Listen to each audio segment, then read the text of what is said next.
Herkese merhaba arkadaşlar, kanalımıza hoş geldiniz. Ünlü oyuncu bu hastalığa yakalandı. Günde 20 kez tuvalete çıkıyor, ciddi kilo kaybı yaşıyor. Ünlü oyuncu Gübse Özay'ın zorlu bir sağlık sürecinden geçtiği açıklamasının ardından kronik bağırsak hastalığından yeniden gündeme taşıdı.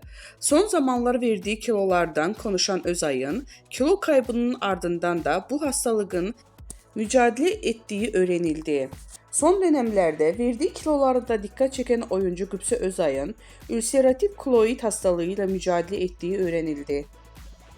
Kronik bir bağırsak hastalığı olan ülseratif koloid günlük yaşamı ciddi şekilde etkileyebiliyor.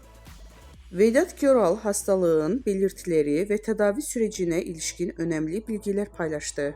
Hastalık günlük yaşamı ciddi şekilde etkileyebiliyor. Karın ağrısı, ishal, kanlı dışlama, günde 15-20 kez tuvalete çıkma, ateş, kilo kaybı ve ciddi zayıflama görülebiliyor.